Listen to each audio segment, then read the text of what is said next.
Hello tout le monde, donc ce matin je suis là avec ma maman comme je dis.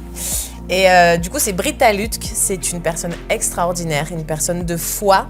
Et comme tu le sais, toi qui regardes, tu sais que ce podcast il est là pour nous encourager, pour entendre des témoignages là où Dieu a agi. Parce que Dieu est vivant aujourd'hui et il agit dans nos vies, dans les vies de plein de personnes. Et du coup, je voulais commencer avec ma mère parce que c'est vraiment une histoire de fou. En fait, elle a une vie de fou et elle a tellement de choses à partager. Et du coup, je me suis dit, commençons par le meilleur. Britta Lutk. Ouais, c'est très gentil, Anna. En fait, c'est vraiment un honneur de pouvoir partager un petit morceau de mon histoire avec vous. Parce qu'il faut savoir que j'ai 58 ans et ça fait que depuis 38 ans, je suis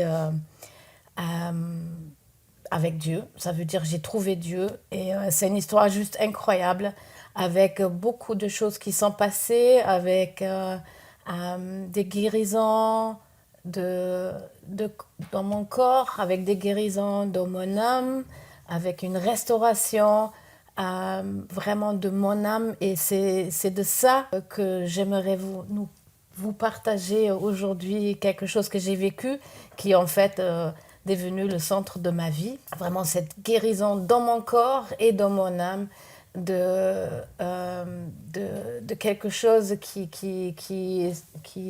s'est passé quand j'avais 2 ans. À partir de 2 ans, dans mon enfance, j'ai été abusée sexuellement par un proche dans la famille et je sais très bien que c'est pas que moi qui a vécu des choses comme ça, mais c'est vraiment un phénomène qui se passe partout dans le monde et c'est juste horrible de vivre ça, un abus, dans n'importe quel abus, mais quand c'est un abus sexuel, ça peut laisser évidemment des traces aussi dans le corps, que ça s'est passé chez moi.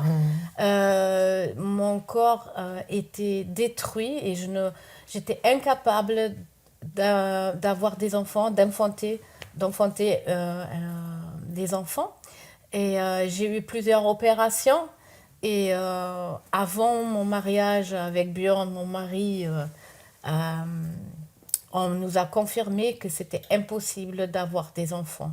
Alors on était tristes, on a dit on va adopter, mais c'était pas la solution que Dieu il avait pour nous. Yes. Et en fait, peu de temps après qu'on a eu cette nouvelle, j'ai trouvé Dieu. Ça veut dire, j'ai compris qu'il m'aimait. En fait, j'avais pas de doute de ça, qu'il y avait un Dieu qui m'aimait. Mais en fait, ce qui a changé à ce moment-là, c'est que j'ai compris qu'il fallait Jésus-Christ pour justement tracer le chemin vers Dieu, qui me pardonne mes péchés et qui me donne la paix, vraiment cette paix et la vie éternelle avec Dieu. Et ça, c'était quelque chose, c'était une révélation, parce que j'étais toujours à la recherche, en fait, de Jésus. Mais ça, à un moment précis, c'était vraiment une révélation que Jésus-Christ, il est mort pour moi à la croix, pour que justement, je peux avoir la paix avec Dieu et une guérison complète aussi dans mon corps.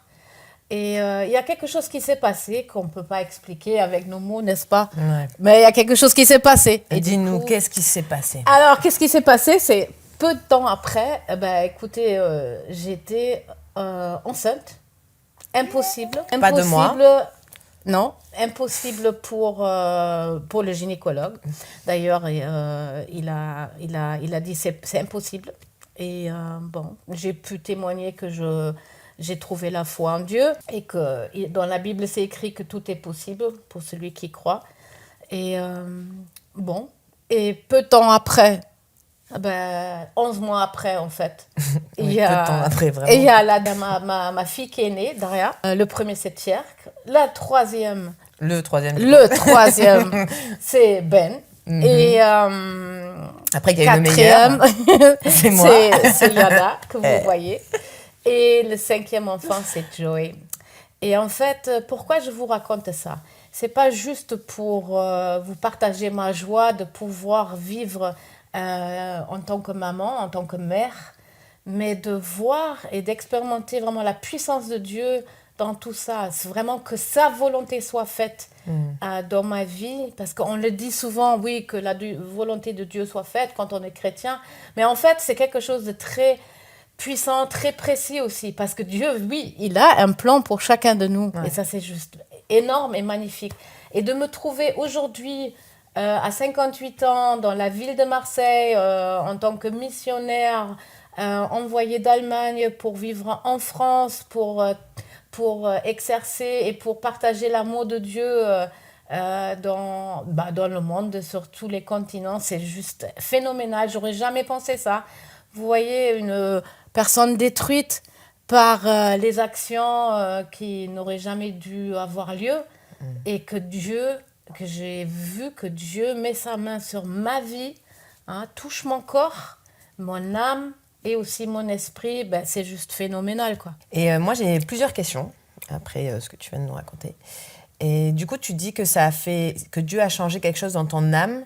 Ça veut dire quoi exactement? Qu'est-ce qui s'est passé dans ton âme en même temps que ce qui s'est passé dans ton corps? Ton corps, on a compris, tu as eu 5 enfants, ce qui est juste extraordinaire. Et du coup, dans ton âme, quelle est la différence? Dans mon âme, tout d'abord, quand j'ai trouvé Jésus, c'est vraiment... quelque chose, c'est une paix surnaturelle qui s'est installée. La Bible parle de cette paix qui s'appelle shalom, ça veut dire un état parfait dans mon âme. Et ça se vit pas qu'une seule fois, mais vraiment continuellement. C'est tous les jours que je peux vraiment rentrer dans cette paix. C'est une décision de parler avec Dieu, de me laisser diriger. Ça veut dire qu'il nous a donné le Saint-Esprit pour jour après jour, j'ai la force, que je puisse avoir la force pour justement pouvoir aimer, éduquer mes enfants. Aujourd'hui, c'est mes petits-enfants, j'en ai 14 d'ailleurs. C'est une super bénédiction. On voit la fierté. Oui. En fait, pourquoi je suis contente et heureuse et fière de tout ça? Parce que je vois la fidélité de Dieu. Moi qui avais vraiment envie d'avoir une grande famille, vraiment de vivre l'amour déjà entre nous, Dieu, quand il est venu, il m'a exorcé mon plus cher désir dans mon cœur et il m'a donné, en plus de mon amour pour ma famille, il m'a donné son amour qui est vraiment extraordinaire, parce qu'il n'y a pas de limite dans l'amour de Dieu. C'est sans condition. Et ça, de pouvoir exercer tous les jours, c'est juste énorme, quoi. Mais je crois que j'ai perdu ta question. Non, mais c'était très bien. Dans mon âme. Qu'est-ce qui se passe dans mon âme? Tu es contente, tu as dit tu es en paix. Qu'est-ce qu'il a fait, Dieu, dans mon âme? Il m'a donné une satisfaction que personne d'autre peut me donner. Parce que je sais qu'à la source de tout mon bonheur, c'est Dieu. C'est le Créateur, c'est mon Père, c'est mon papa parfait. Un papa parfait, c'est comme ça que la Bible décrit. Et moi, si vous voulez, je cherchais à connaître ce Père, comme il est décrit, ce Dieu puissant, ce Dieu sans limite, ce Dieu magnifique et bon. Parce qu'on entend beaucoup de choses sur Dieu. Mais moi, je voulais aller à la source, qui est quand même sa parole, la Bible. Et je voulais savoir qui est Dieu selon sa propre parole. Voilà. Mais qu'est-ce qui s'est passé dans mon âme? Il m'a restauré, comme il dit. Quand on le cherche, par exemple, quand on le loue, il dit qu'il est là, qu'il vient. Et ça, c'est quelque chose vraiment que j'ai vécu toute ma vie. Dans une église, avec une louange, avec plein d'instruments, ou à la maison tout seul, vraiment de pouvoir louer Dieu, même avec nos propres mots, c'est très précieux. Et Dieu, il dit, il est là. Il est là quand on est une grande foule, il est là quand on est tout seul, et c'est ça qui est bon. Et vous savez, comme j'ai dit, aujourd'hui, je suis grand-mère, mamie, je suis fière de mes enfants qui ont écouté Dieu, qui ont reçu l'appel de Dieu aussi dans leur vie, qui vivent une vie épanouie. Mais c'est mon plus grand cadeau de pouvoir toujours être là aujourd'hui et dire vraiment, cette vie est belle, ma vie est belle. Ouais. Et elle est accomplie, vraiment. C'est accompli déjà ce que Dieu nous a demandé de faire ici en France, dans le quartier du Panier. On a écouté sa voix, il y a une église vivante qui s'est créée. Et ça, c'est juste phénoménal pour nous, quoi. J'ai une question. Qu'est-ce que tu dirais à une personne qui a vécu la même chose que toi ou qui est en train de le vivre en ce moment, mais qui n'a pas encore vécu ce moment divin, cette paix surnaturelle, mais qui vit encore sous la souffrance de l'abus sexuel? Alors, qu'est-ce que je dirais aujourd'hui? Peut-être fait comme moi. À un moment donné, j'ai crié à Dieu et j'ai dit, Dieu, j'ai entendu de quelqu'un que tu existes. Moi, je ne te connais pas encore. Et si tu existes vraiment et si tu m'aimes comme tout le monde me dit, je crie à toi et je veux que tu te manifestes dans ma vie, que tu viens et que tu changes ma vie, que tu touches, que tu guéris ma vie.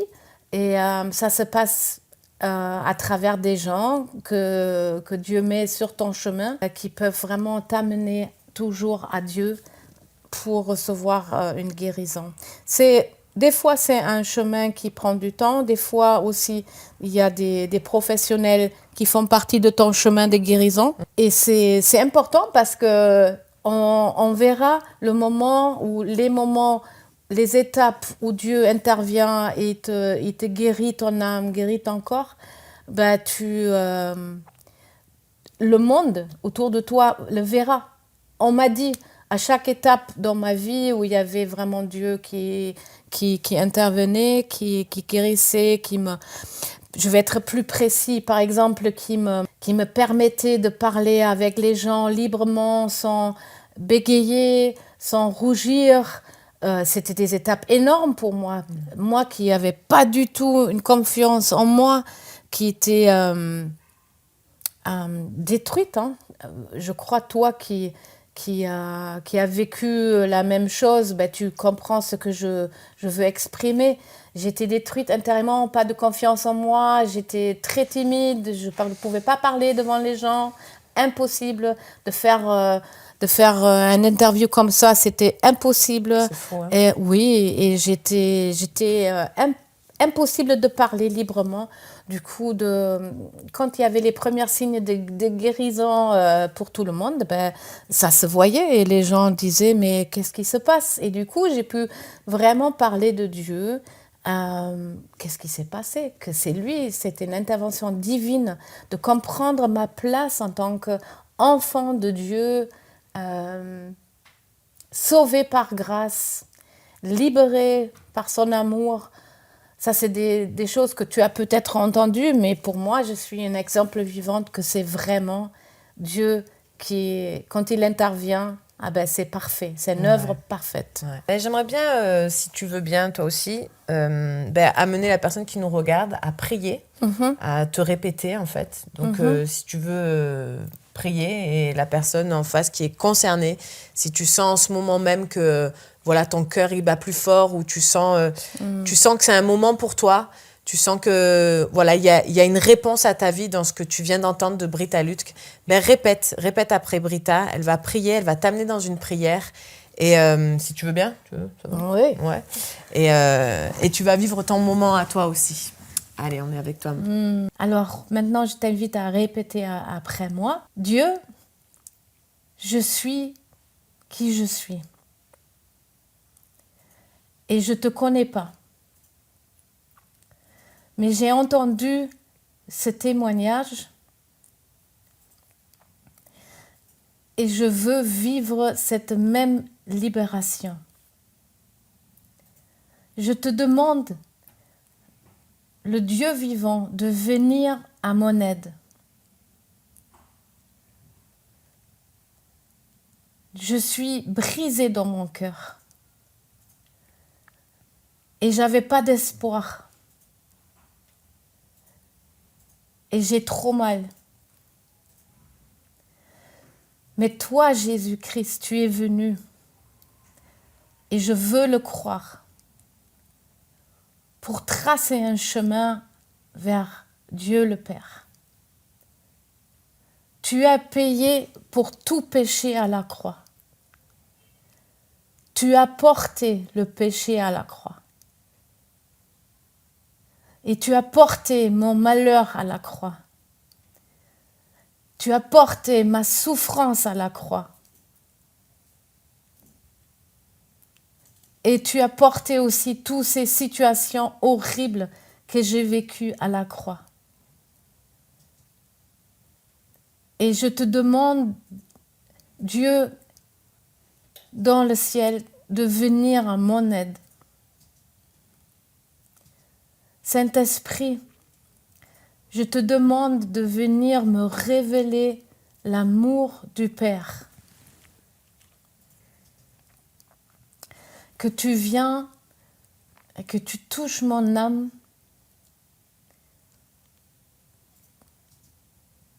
Que je puisse rencontrer le Dieu d'amour.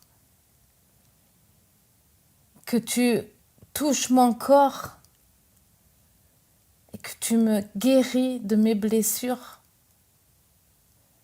Et aussi que tu touches mon esprit. Que tu me donnes la vie. Parce que je veux vivre. Et j'ai compris que tu es un Dieu qui est bon et qui a des bons plans pour moi. Tu vois ma vie épanouie.